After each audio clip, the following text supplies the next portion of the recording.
वर्साचो सादो काळ 16वें सातोळें बुधवार. मातेवा प्रमाणे जेजू क्रिस्ताचे शुभ वर्तमान. अध्याय 13 वळी 1 ते 9. त्याच दिसा जेजू घरांतलो भायर सरून दर्याचे दोडेर वचून बसलो. पूण लोकांची इतली व्हड जमे ताचे सरशी आयले की तो एका वड्यार चडून बसलो. सगळे लोक दोडेर रावलो आनी ताणें तांकां वापारींनी साबार वस्तू सांगल्यो.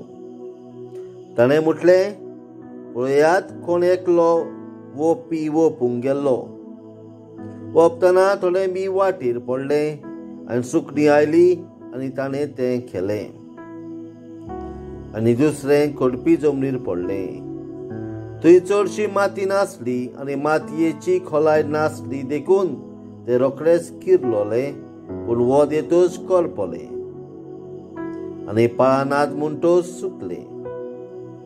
हेर काट्या मदें पडले आनी काटे वाडले आनी ताका चेपून दवरले.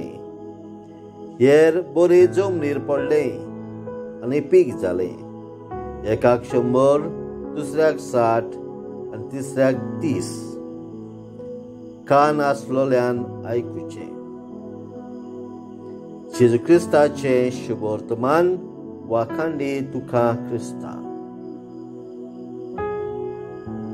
प्रितीच्या भावा भयणांनो, आयच्या दिसा आमी पळयता जेजू लोकांक वेपाऱ्यांनी शिकयता. आनी आयज तो कोण एकलो वोपी वोपूंक गेलो आनी ताणें बी वोपलें. ही वोपार सांगून आमकां देवाच्या उतराची खोलाय सांगता. देवाचो शब्द वर्तता चड मोलाचो. देवान आपल्या एकाच उतरान संवसार रचलो. जेजून एकाच उतरान मेल्ल्यांक जिवंत केलें, पिडेवंतांक बरें केलें. हेच उतर जेन्ना आमी पवित्र पुस्तकान वाचता वो मिसाच्या बलिदानान वाचपांनी आयकता, आमच्या जिवितान ताचो कितें परिणाम जाता काय. जायते फावटी परिणाम जायना जाल्यार ताका आमी कारणीभूत.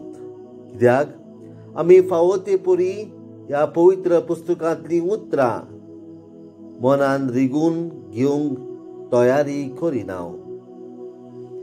आमचें काळीज आनी मन घडये त्या मातये सारकें जालां, जी माती वर्तता, जें बी किरलूंक दिनात.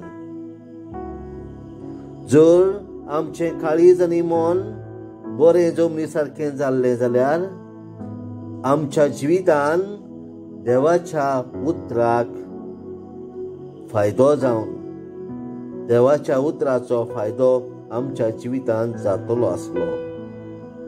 आनी जशे भाशेन पीक जालें, एकाक 100, दुसऱ्याक 60 आनी तिसऱ्याक 30, तशें आमच्या जिवितान जाय तो परिणाम, बरो फळ मेळटलो आसलो.